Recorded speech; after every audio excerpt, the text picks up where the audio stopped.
এবার সনাতন ধর্মাবলম্বী এক নারীর হাদিস বিষয়ের প্রভাষক পদে উত্তীর্ণ হওয়া নিয়ে তোলপাড় সৃষ্টি হয়েছে সামাজিক যোগাযোগ মাধ্যমে।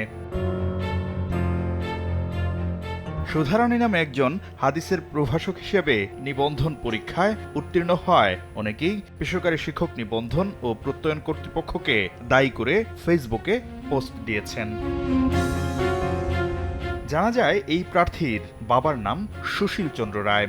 ইতিহাস বিভাগ থেকে স্নাতক পাশ করে একজন সনাতন ধর্মাবলম্বী কিভাবে হাদিস বিভাগের প্রভাষক পদে উত্তীর্ণ হয় এ নিয়ে প্রশ্ন তুলেছেন অনেকেই। সুধারানী রংপুরের একটি কেন্দ্রে 18তম শিক্ষক নিবন্ধন পরীক্ষায় অংশগ্রহণ করেন। তিনি দিনাজপুর বোর্ড থেকে মানবিক বিভাগে 2009 সালে এসএসসি এবং একই বোর্ড থেকে 2011 সালে এইচএসসি পাশ করেন।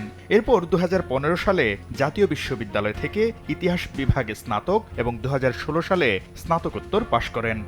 নগদে 500 টাকা বা তার বেশি পেমেন্টে পেতে পারেন ঢাকায় জমিসহ 20 কোটি টাকার পুরস্কার। এ ঘটনায় বেসরকারি শিক্ষক নিবন্ধন ও প্রত্যয়ন কর্তৃপক্ষ এনটিআরসিএ প্রার্থীকে দায়ী করেছে। এনটিআরসি এর চেয়ারম্যান সাইফুল্লাহিল আজম জানান, যেহেতু একজন প্রার্থী নিজেই নিজের আবেদন সম্পন্ন করেছেন, সেক্ষেত্রে এনটিআরসিএ এটার জন্য দায়ী নয়, এর জন্য প্রার্থী নিজেই দায়ী। প্রার্থী আবেদনের সময় যে বিষয় পছন্দক্রমে দিয়েছেন সে বিষয়েই তাকে দেয়া হয়েছে। আর সুধারানীর স্বামী গোবিন্দচন্দ্র জানান, দোকান থেকে আবেদন করা হয়েছিল, আবেদনকারীরাই ভুল করেছেন।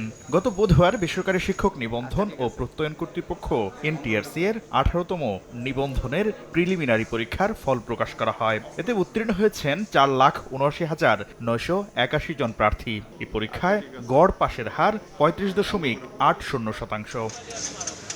শাকির আহমেদ, সময় সংবাদ, ঢাকা।